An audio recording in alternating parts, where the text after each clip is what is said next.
Good afternoon and welcome to the 7th flight test of Starship.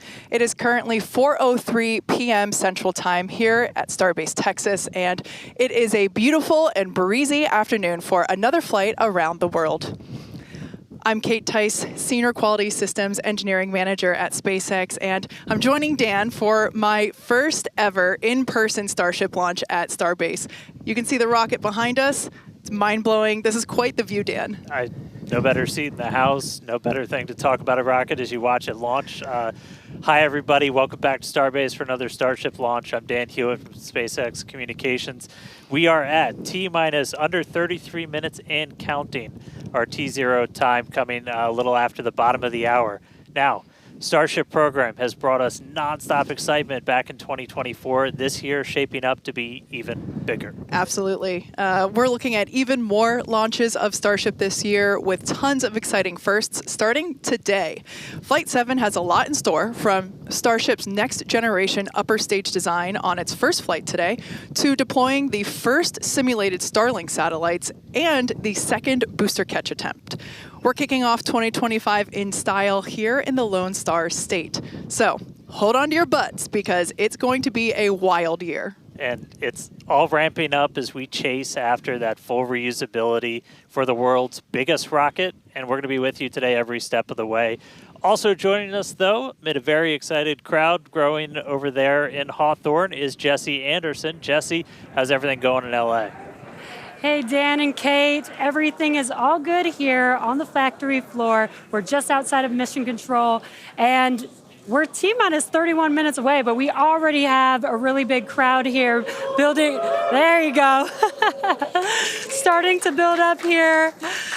Every flight of Starship has made huge progress, and today is another exciting one. We're joined by Starship, Raptor, and Starlink teams here with me today, and everyone is getting super excited for this flight test. So with that in mind, I expect it to get very loud in here soon. But for now, I'm going to hand it back over to you guys at Starbase for a quick look back at the flights that brought us here today. Hey, thanks, Jesse. Now, the more we fly safely, the faster we learn, the sooner we realize full and rapid reuse. The previous 6 flight tests proved we're on the right track. Each one of those tests provides a ton of invaluable data and, of course, some pretty great views along the way. Oh, yeah.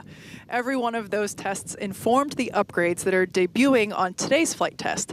And you know, we've all been watching this, following through the incredible testing campaign for every flight. And man, I can't wait for today as well as everything else we've got planned this year. Just a recap of what happened just before this flight test. Our most recent one was back in November 19th.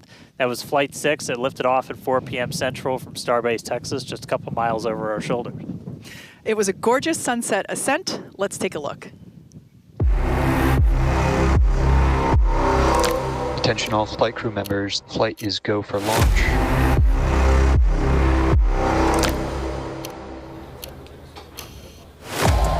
It's been just over a month since Flight 5. Goal is to get that turnaround time down to hours. We have liftoff.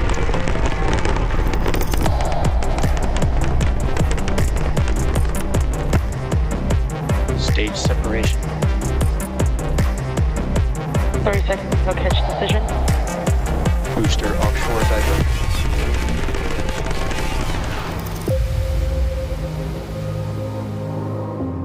Tune in and watch the ship fly around planet Earth.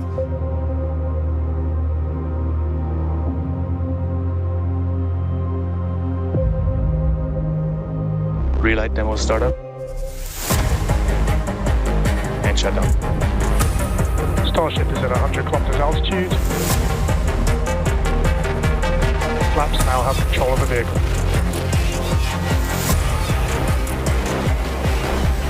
Starship has started the subsonic belly flop.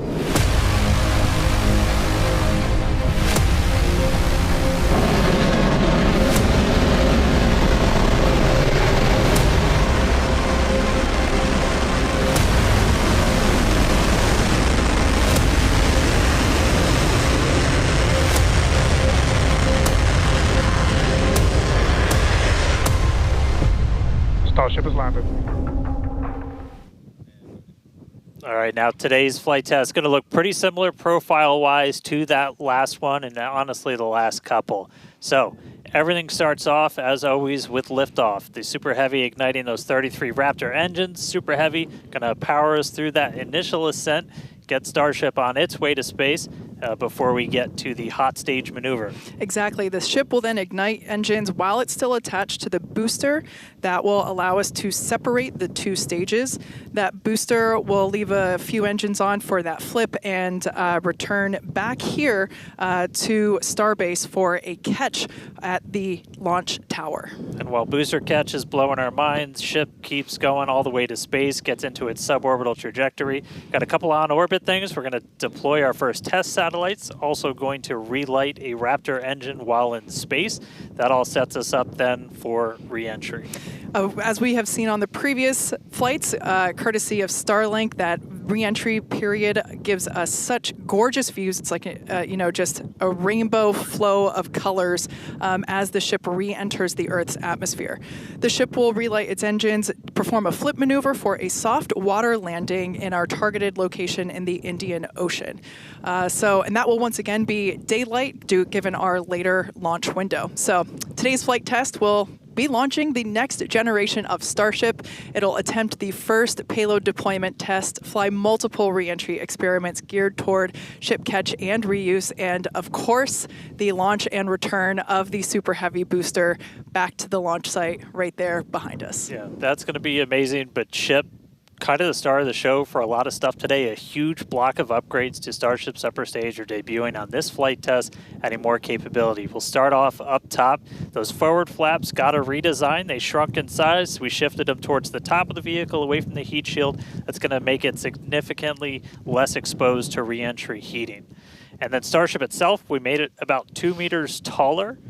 So we stretched it up to about 52 meters. That allowed us to add 25% more propellant volume, along with a bunch of propulsion upgrades like vacuum jacketing of those feed lines to the engines, an entirely new feed line system for the Raptor vacuum engines, an improved avionics module for propulsion, all that adding performance and the ability to fly longer missions. And just like on Flight 6, tiles have been purposely removed to stress test vulnerable areas. This time we're doing it across the entire vehicle, including in critical areas, as we use this flight to push the boundaries of Starship's capabilities. And for re-entry experiments, multiple metallic tiles are being tested, as you can see there on your screen, including some that have a version with active cooling. Then the vehicle's avionics, its brains, got a complete redesign. Some of the new things, we've got 4 of these upgraded Starlink terminals that combine Starlink, global navigation, and RF communications into a single unit. And then on the sides of the vehicle, we have these catch fittings. They're non-structural, but we're going to be able to see how they perform thermally during re-entry. We also smoothed part of that tile line to address some hot spots that we saw during entry on the last flight. Now, the ship and the booster, they weren't the only thing to get some upgrades. On the ground side, several radar sensors will be tested on the tower catch arms as we experiment with additional ways to measure distance between the arms and the vehicle while we prepare for ship catch. Now, this is just a handful of the many upgrades included on this flight that make this the most capable Starship that we've flown so far. And then something really cool has me super excited. We're going to be deploying 10 Starlink simulators that are similar in size to our next generation Starlink satellites. With pretty unparalleled payload capacity and full reusability, Starship's going to be able to deploy our more advanced V3 Starlink satellites, which is going to help us continue to revolutionize global connectivity. Each of those Starlink V3 launches on Starship is going to add about 60 terabits per second of capacity to the Starlink network. And that alone is that's more than 20 times the capacity we're getting with every V2 Mini flight on a Falcon 9 right now. That just helps further Starlink's impact in the coming years as we expand access to high-speed internet all around the world and eventually beyond. And those Starlink simulators are going to be on the same suborbital trajectory as Starship, and they're expected to demise upon entry. Starship itself, its trajectory looks very similar to all of our last several flights, suborbital, splashdown targeted into the Indian Ocean, a couple hundred miles off the western coast of Australia. And then the other on-orbit thing we're doing is going to be relighting a single Raptor engine while in space. We knocked that out last time. V2 ship, new propellant system. Let's do it again on this one. Ship's going to be busy. Now, of course, we can't forget to add that today's super heavy booster is reflying flight-proven hardware for the first time. A Raptor engine that flew on the booster that was caught during Starship's 5th flight test. You can see it there on your screen. This flight-proven engine, we've got Raptor 314 there, hence why there's a piece of pie on this nozzle. Maybe we can get that image rotated so you can see it a little bit better. Yep, there we go. If you didn't already know, we like our jokes around here. So that's what we have planned for today's flight test, and so far everything is on track as we continue to count down. We're now within 23 minutes of launch. We're at 22 minutes and 52 seconds. Everything continues to look good. Still a little breezy, but that's okay for us. Yeah, we set up our desk in a wind tunnel today. It's probably windier here than it is anywhere else, but weather's cooperating, really clear skies, no rain today, still well within our limits for booster launch or catch. Not tracking any issues on vehicle as we continue to count down. We're still loading prop on board. Our range team also reporting that the range looks like it will be clear at our current T0. So that's super important. We're going to keep an eye on that all the way up to the end. As for what we've already done with the vehicle leading up to today, we stacked the vehicle over the weekend. We lifted the ship on top of the super heavy booster. Hours ago, we cleared the site of all personnel. And of course, our flight controllers came on console, some of them sitting in the building behind Dan and I. And as Dan mentioned, the range team was deployed. They are standing by in the Gulf to make sure that the booster has a clear to return back to here at the launch tower, but also they're located in the Indian Ocean, standing by to make sure that the targeted landing zone for the ship is also clear as well. And then we knock out a whole bunch of things in the hours before launch. We do an alignment on all the guidance, navigation, and control. We did tank purges, pressure checkouts, make sure we were ready for prop load, check the booster, quick disconnects, and the ship one. We demate the chopsticks. We actually do a little wiggle check on them, make sure we have control, as we're going to be using those for catch. Load up all of the hydraulics that are on the tower, and then we did the initial locks and methane chills, getting them ready for prop load. Now, speaking of prop load, we conducted the go, no-go poll for prop load at 3:30, so a little bit less than an hour ago. All was good there. Prop load is underway. The LOX load on the booster started at T-minus 45 minutes, and fuel started at T-minus 43 minutes. Booster fuel will start at T-minus 41 minutes, and then LOX on the booster started at T-minus 35. So that will all wrap up at T-minus 3 minutes and 20 minutes on the ship side, and at T-minus 2 minutes and 50 seconds on the booster side. So everything is looking good. Propellant is loading. Yeah, looks like we're about half full of everything on booster, 3/4 of the way there on ship, looking good for a launch today. With that, though, let's jump over. Let's check back in with Jesse real quick and all of our teams out at Hawthorne.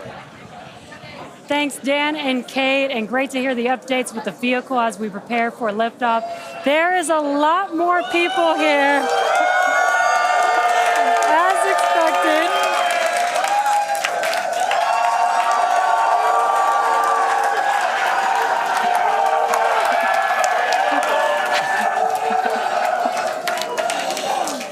Love it. All the Raptor engines are built here, so there's a lot of that team here in the crowd, so they have a strong connection to the Starship flight today. Every flight test gets us closer to a fully operational Starship, which gets us closer to our ultimate goal to make humanity a multi-planetary species. To establish cities on Mars, we're going to need high-cadence, low-cost flights for cargo and crew. As the only fully reusable rocket with this kind of capability, Starship is the only vehicle in development that will be able to unlock our multi-planet future. Starship uses a first-of-its-kind on-orbit propellant transfer to refuel in orbit in preparation for these long trips. With milestones like ship catch and in-orbit prop transfer coming up, 2025 promises to be huge for Starship and our journey to Mars, with our first trip currently planned for the end of 2026. Between the reusability, low cost, and heavy lift capabilities, this all comes together to help us deliver up to 100 people at a time to destinations both near and far, and to deliver payloads farther and at a lower cost than any other vehicle. We'll be able to launch more massive payloads than anything else flying or in development today, capable of sending things like giant space telescopes or the next generations of space stations into orbit on a single launch. So while today's flight is just a test, the future is much closer than we realize. But one flight test at a time, so let's head back to Dan and Kate for a closer look at Starship. Thanks, Jesse. Starship features two major parts: the ship, which has 6 Raptor engines, and the Super Heavy booster, which has 33 Raptor engines. The Raptor engine is a reusable methane-oxygen staged combustion engine that powers the Starship system and has twice the thrust of the Falcon 9 Merlin engine. Now, just like we saw flights 1 through 6, the current iteration of Starship is an experimental vehicle flying for development. As we mentioned earlier, today's flight is debuting a ton of upgrades that we've had in the works in order to increase Starship's reliability and performance. Several of these upgrades will also unlock our ability to fly longer missions, something that we'll want to do as we start doing orbital flights around Earth. And then to get an even better sense of just how big Starship is, we can start here. Let's take a person about 2 meters tall. Towering over that, you got your Millennium Falcon clocking in at 35. Just above that, we've got a Falcon 9 rocket, payload fairing attached. Double that height, you're up at 70 meters. And then topping it all off, nearly twice the size, it's a fully stacked Starship up to 123. Got 2 meters taller. Altogether, the ship, 52 meters, Super Heavy boosters, 71. And what's super fun is we're going to make ship and booster even taller in the future. Which is crazy, because turning around and looking at it and thinking that it's going to be bigger, that's mind-blowing. Make the ship as tall as the booster. Now, moving up the rocket, the ship features 6 Raptor engines. 3 optimized for sea level performance and 3 optimized for vacuum performance. Raptor Vacuum, or RVAC, is a similar design to the Raptor engine, but features a larger exhaust section and a larger expansion nozzle to maximize the engine's efficiency in space. Our upgraded ship that we're debuting today carries about 300 more tons of propellant than the last flight's ship, bumping it up from 1,200 metric tons to about 1,500 metric tons. It's a lot. The ship is designed for vertical takeoff and landing on any hard surface. Now, the ship is also outfitted with newly redesigned forward flaps that are used to aerodynamically control the vehicle's attitude during atmospheric flight and enable a precision landing. The new flaps are lighter and positioned more leeward or away from the heat shield. Now, to reach full reusability, the ship has to be able to survive re-entry not just one time, but multiple times. The ship's heat shield is essentially what does the job for that. We've been iterating on that every single flight, building towards that heat shield that requires no refurbishment between flights. Now, the heat shield is composed of thousands of hexagonal ceramic tiles. They're designed to insulate the vehicle during that atmospheric entry where temperatures ramp up to as high as about 2,600 degrees Fahrenheit. A rapidly reusable heat shield has never been flown in history, so continuously improving this, flying new experiments, those are all key focuses of all of our flight tests right now. And in between the first and second stages is our hot stage, which we saw in actions on flights 2 through 6.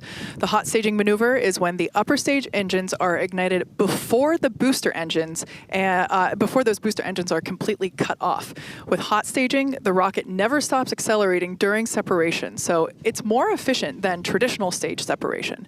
One of the hallmarks of Starship flights are the incredible views that we get throughout flight, of course, courtesy of Starlink.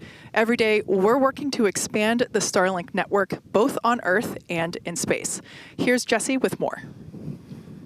Fans of Starship may know that Starlink enables us to bring you lots of unprecedented views, both from space and here on Earth. In addition to the dozens of cameras on Starship itself, we also have mobile Starlink camera kits deployed in the Indian Ocean, connected to our aerial assets and all around Starbase, which all come together to help tell the incredible story of Starship, both on and off planet. Thanks to Starlink, Starship is capable of streaming more than 120 megabits of real-time, high-definition video and telemetry in every phase of flight, providing invaluable engineering data to help engineers rapidly iterate across all systems. And all of that streaming data will be put to good use with the more than 30 cameras on the vehicle for today's flight test. Starlink is the world's largest satellite constellation, operating in low Earth orbit to deliver high-speed, low-latency broadband internet, providing access to people around the world, many who have never had connectivity before. Starlink now serves more than 119 countries, territories, and other markets. And here at SpaceX, we've been developing Starlink's communication capabilities not just for humans on Earth, but for astronauts in space. Our recent Polaris Dawn mission, we deployed a high-speed internet connection in Dragon for the very first time. Here's a quick look at how that went. Starlink is an amazing confluence of programs at SpaceX. So we have a whole corner of the company that owns and operates a multiple thousand satellite constellation to provide internet to people on Earth. So Dragon was modified for Polaris Dawn to have a laser and a Star Trekker inside of the trunk. And then it will obtain internet, both uplink and downlink, through that laser link. And it's connected to a Wi-Fi router, just like you would have in your house. Getting online with Starlink was super easy. It was just like getting online at home, and even easier, perhaps. It just connected automatically and then worked seamlessly. And then it was just internet in space.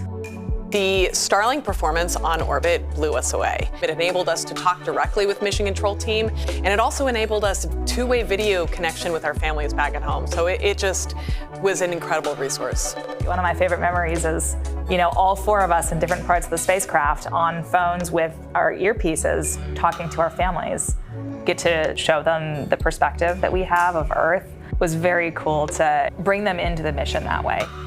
I was able to show my kids and my husband, what it looked like to be floating in space. I got to show them out the window. Well, my husband even exclaimed that at one point we hung up the call and he called back and I answered and he was like, I called space.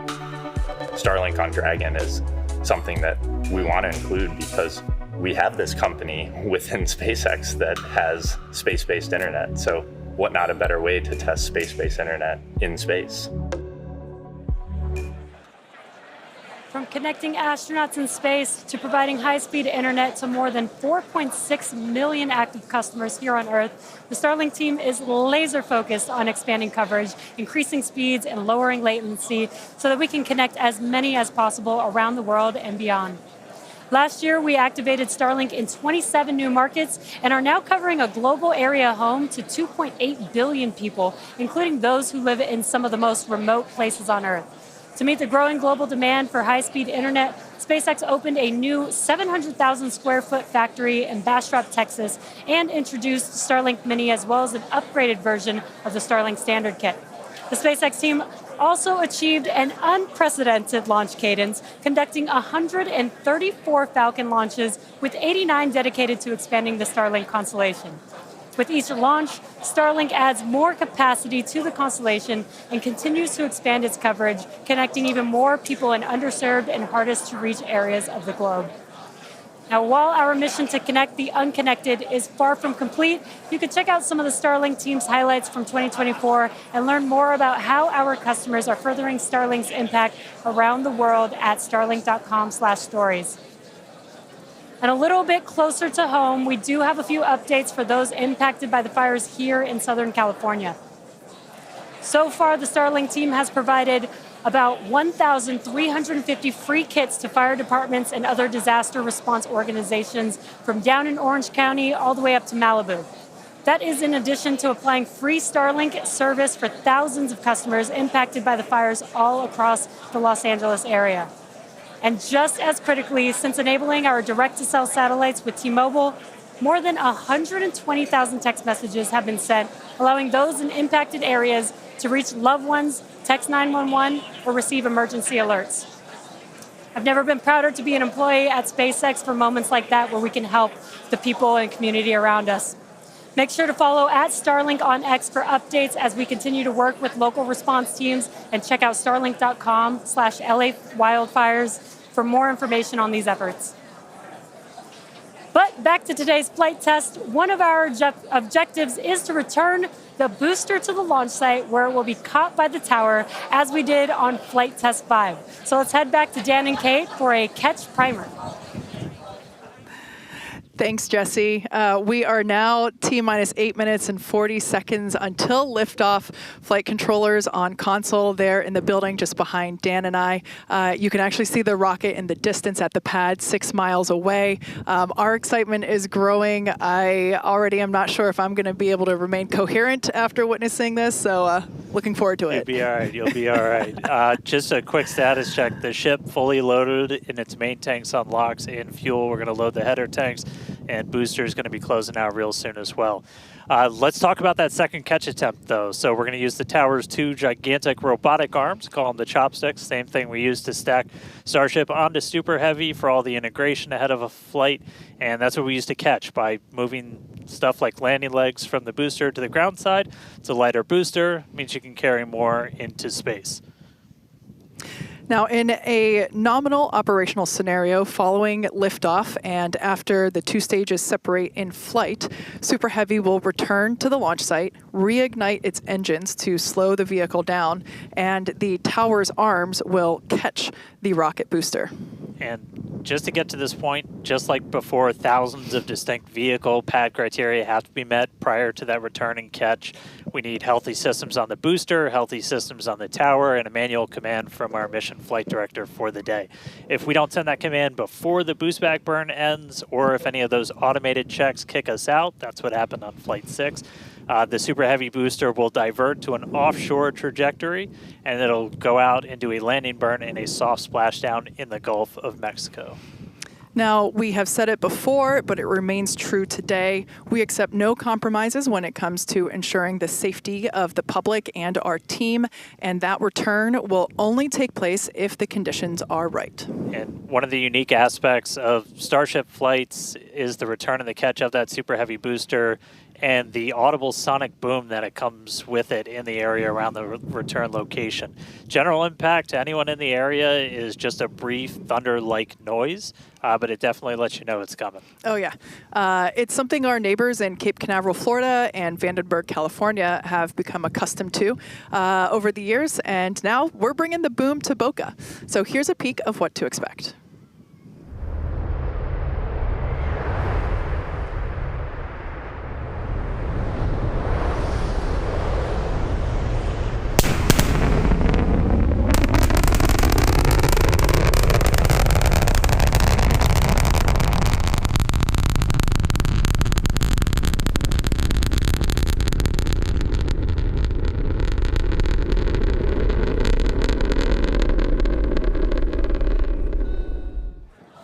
As I mentioned earlier, we have Starship, Raptor, and Starlink employees here fully invested in this flight test.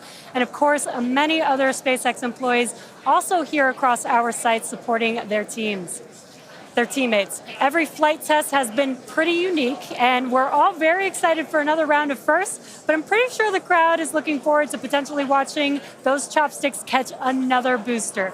So let's see how excited they are today.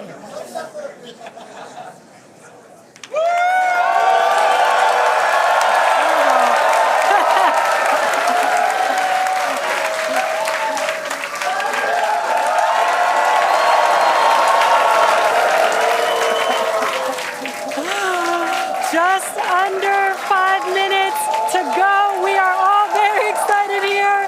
We're going to send it back to you at Starbase for the final minutes of the countdown. Kate and Dan. All right, thank you, Jesse.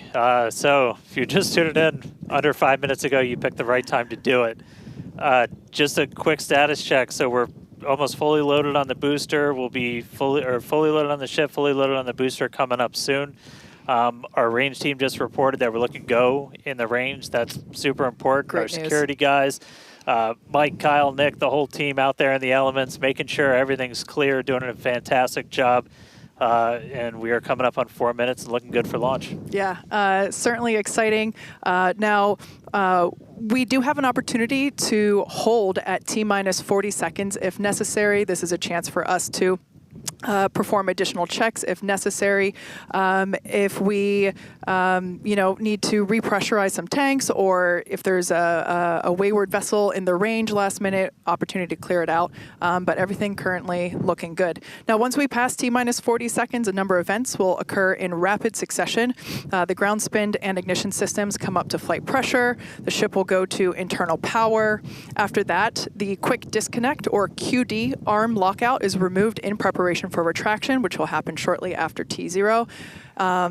Once we pass T-minus 40 seconds, we do have the ability to recycle the count under certain conditions back to that T-minus 40 second mark and hold there to assess what happened and assess opportunity to proceed again to T0. Yep, we've used that T-minus 40 hold a couple of times. Boat's usually one of the items, but we aren't tracking anything right now that would cause us to hold there. We can hold there for several minutes. Main thing you're watching at is you set a clock because your temperatures will change and the fuel in the locks, everything pretty quickly. So you've got a couple of minutes that you can hang out and figure things out. There are items that if we pass them, we're scrubbed for the day. One of the main ones is that flame deflector at the bottom of the launch mount. Water begins flowing for that at the T-minus 10 second mark. If we scrub at any point after that, we'll be done for the day. And then teams will need to refill the deflector as well as all of our prop that we use to load on board the vehicle. It's pretty much just under 11 million pounds of prop sitting on that thing right now. And we can actually recycle in about 24 hours now. Which is incredible given the sheer volume of propellant that is on board the vehicle there on your screen. All right, coming up on the 2-minute mark. Again, a lot of ambitious things on the plate for Starship today. T-minus 2 minutes. New ship, new year, a lot of upgrades, doing a lot of ambitious things in space this time. Our first payload deploy, relighting a Raptor engine. We're looking good. So as we mentioned before, we have an opportunity to hold at T-minus 40 seconds, not tracking any issues at the moment that would be necessary right now. So fingers crossed we can pass through that checkpoint without stopping. But the folks on console are continuing to evaluate the launch commit criteria, making sure that the winds are within limits as well as any other weather restrictions. But man, compared to yesterday, this is a textbook gorgeous day. Oh yeah, little breezy today, but we got clear blue skies for a launch today. So at this point, all the prop has been loaded on the vehicle. We've closed everything out. We're doing our final thrust vector control, our steering for the engine checkouts. Once we hit the 30-second mark, we'll hear the flight director give the final go for launch. So we're under a minute. As we said, we're not expecting a hold at T-minus 40. But do not be shocked if that happens. It has happened in the past, and we can hang out there for a couple of minutes if we need to. If memory serves me right, we hold my breath for 4 seconds. Pass through prop load gate. All right, we passed right through that prop load gate. Hot diggity dog. All right, so we're going to let our flight director, Ty Huntington, take it away. Go for launch.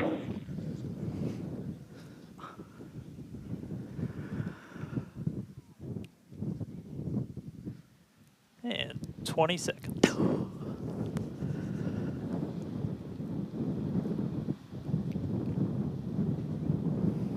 T-minus 10, 9, 8, 7, 6, 5, 4, 3, 2, 1.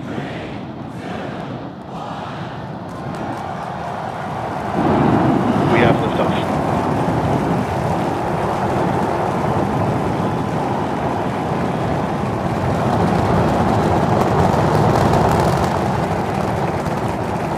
Vehicles pitching downrange.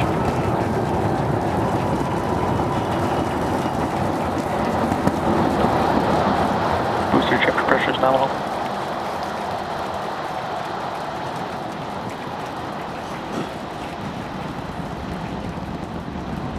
All right, we're more than 30 seconds into flight. Telemetry showing 33 out of 33 engines as it's pitching downrange. Booster, chip, avionics, power, and telemetry nominal. Hearing good call-outs on the ship and booster avionics. You just heard the rumble hitting us about 6 miles away. Watching Starship arc into just endless blue skies right now. Vehicle supersonic. More than a minute into flight, the vehicle's supersonic.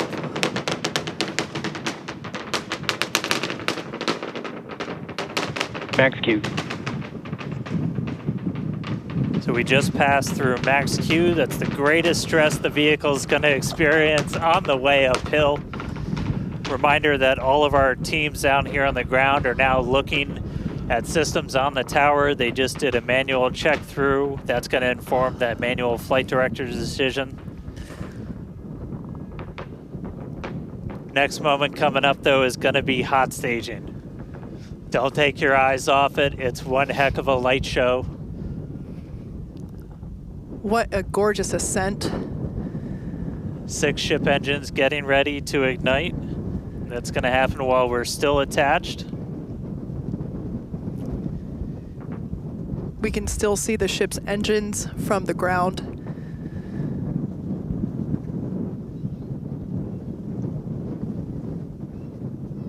Got a little under 30 seconds away from that. We are hearing good call outs on the tower preparedness from the manual checks. Reminder though, we've still got automated checkouts on the booster and the ship itself.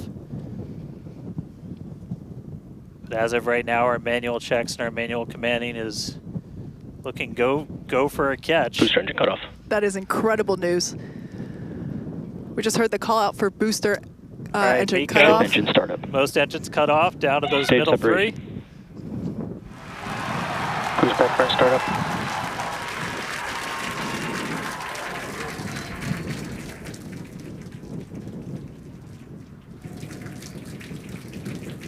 All right, hot stage chamber confirmed. pressure We've is got a nominal. booster hopefully on our way back to us, and a ship now making its ascent burn into space.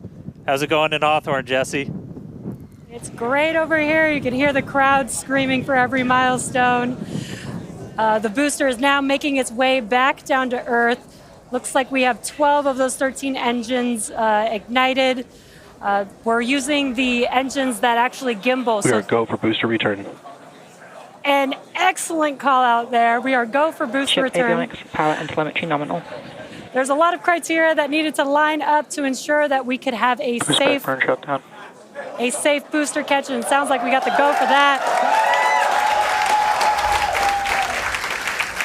And there you can see on your screen, we had we just jettisoned the hot stage, and there's a great, excellent view there of the hot stage floating away from the super heavy booster. Now we've shut down the engines for that boost back burn. That confirms boost back burn is now complete. That was the first of 2 burns required for the vehicle to make its way back down to Earth. And next coming up will be the landing burn. That's going to be 13 of those center engines igniting again. And that will then go down from 13 down to 3 engines just right before we touch down for that booster catch. Now, reminder, our stage 1 objectives are to have a controlled ascent, stage separation, as well as a controlled boost back burn and hot stage as well. So we're looking good for that so far. Some great views there from the ship of Earth. That looks incredible.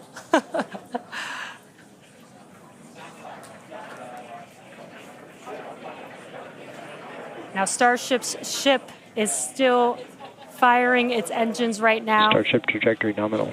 And great call outs. Starship trajectory is nominal. You can follow along the telemetry, the altitude in the bottom left-hand corner for the super heavy booster, as well as the bottom right-hand corner for the ship. And these views are just amazing.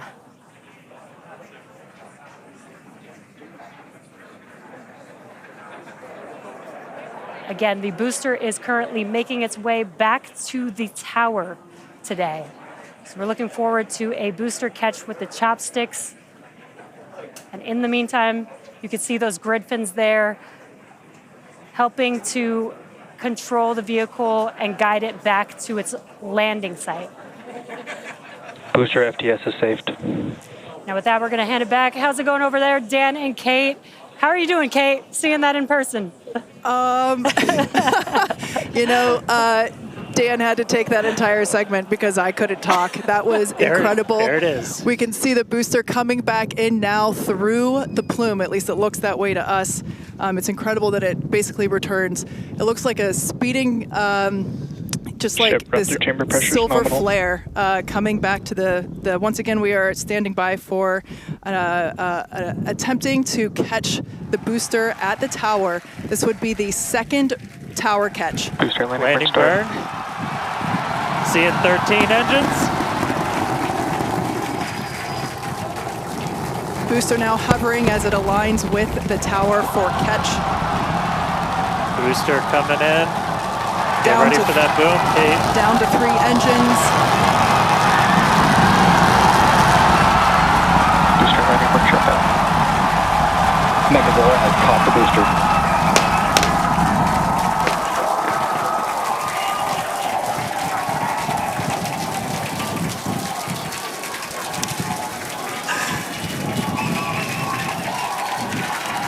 You heard it here. Megazilla has caught the booster.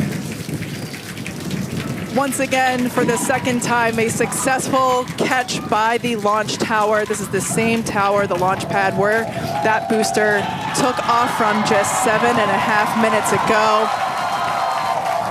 Great view from the chopstick arms, looking at those hypersonic grid fins that steer the booster for that precision landing. It almost looks like it's flapping its wings. Yeah, you can see just how small that catch fitting is, too, on something that's just so massive. That was absolutely insane. Meanwhile, we're not done, but wait, there's more. Wow, that is just absolutely stunning.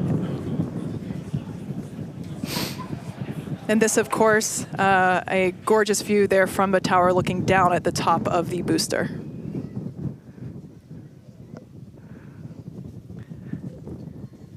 All right, and we are tracking.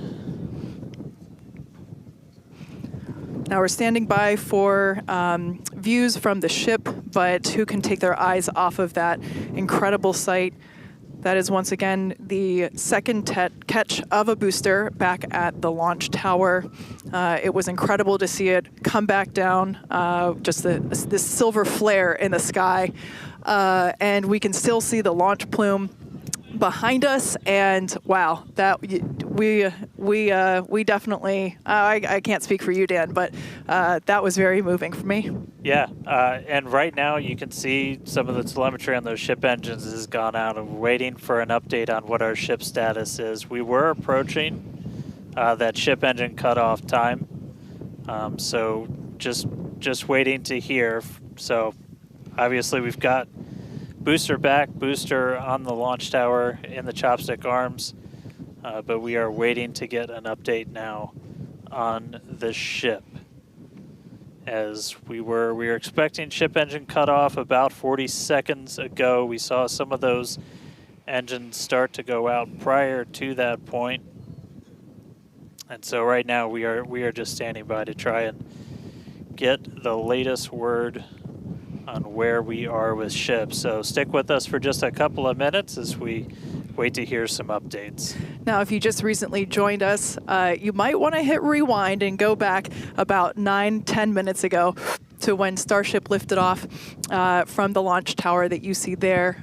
We had a gorgeous ascent followed by a stage separation where the ship separated from the super heavy booster.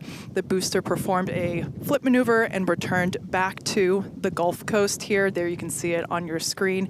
Obviously a successful catch back at the launch tower, which is something that we were all hoping to see and really couldn't ask for a more beautiful background with those blue skies and blue water there. As Dan said, we are standing by for an update on the ship that had ignited its engines and started making its way up to space. So standing by for more info on that.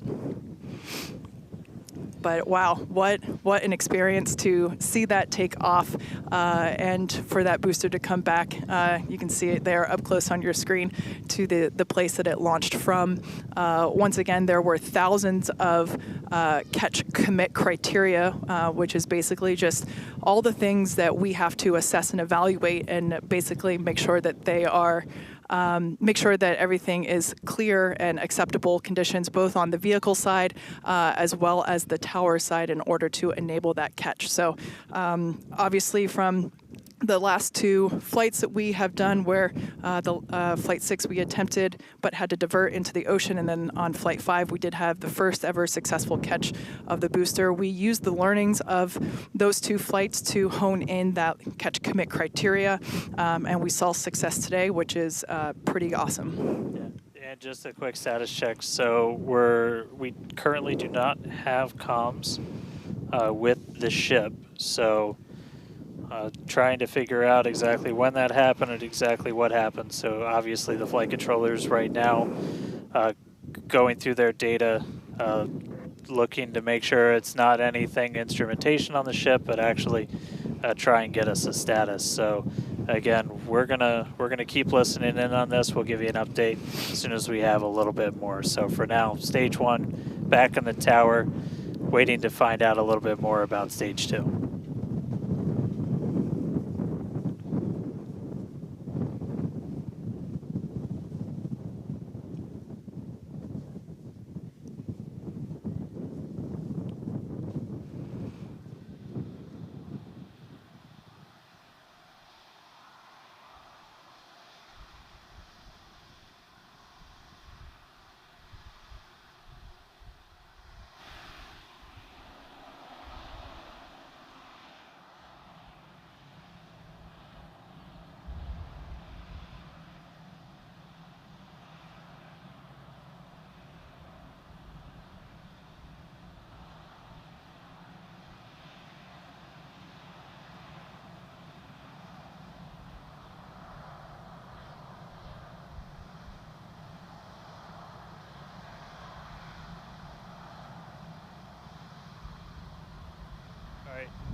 So if you are just tuning in, we caught a booster, but we are still waiting to find out a little bit more on the ship. So it had successfully separated. We did that hot staging maneuver. We did see all 6 of ship's engines on the way uphill during its ascent.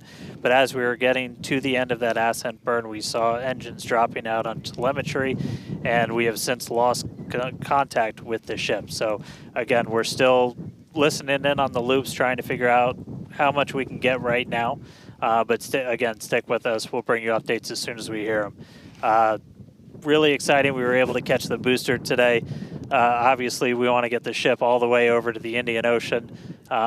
May not be able to do that at this point, but we'll give you some updates as soon as we hear a little bit more about the ship. For those that didn't catch earlier, this was a new version of the ship. This was its debut flight.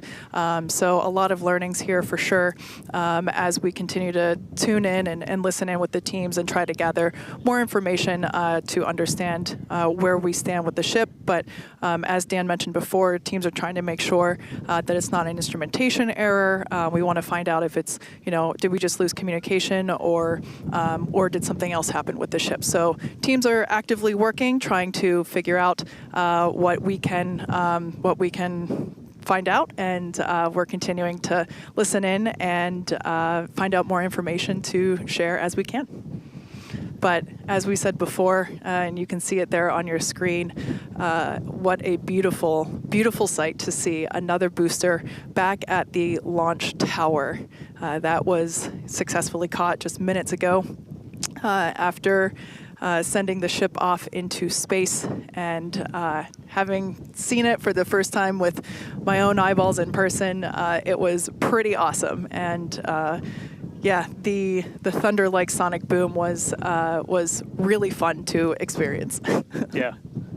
So we are getting a little bit more. So we did lose all communications with the ship. So I mean, that is essentially telling us that we had an anomaly with that upper stage. So we were just coming up to the end of that ascent burn for the ship. when we stopped when we started to lose a couple of the engines, we saw those dropping out, and then we did lose telemetry from the ship, so that means we didn't have contact with it. So at this point, we are assuming that the ship has been lost. So this was a brand new vehicle, essentially. This was kind of an upgrade version. So with that, there's a lot of things you're upgrading, but there's a lot of things you're going to learn as all of those systems are now interacting with each other for the first time. But at this point, we did lose the upper stage of the ship. So again, we're gonna listen in and try and figure out a little bit more about what happened. And obviously, we'll do kind of a full breakdown once we get smarter ourselves in the coming hours and days as well. For sure. Now, for those that have recently tuned in, we're now a little over T plus 16 and a half minutes after liftoff. We do believe that we have lost the ship during its ascent phase. It's successfully separated from the Super Heavy booster, but during that ascent phase, a couple of the engines dropped out, and then shortly thereafter, we lost communication with the vehicle. So we are assuming that we have lost the ship, but we are standing by to confirm that. And once we can, we will. But this was a new version of the ship, of Starship, and it was intentionally designed and flown in order to basically test the envelope, as we have done with every one of these test flights, the keyword there being test, and really trying to understand the boundaries and the maximums for the ability of this vehicle to fly and understand where those boundaries are. So we always knew that excitement is guaranteed today, success not guaranteed. And so yeah, we are standing by to see if we can learn more about the status of the ship.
Thanks, everyone, for continuing to stick around as we were checking in on the status of the ship.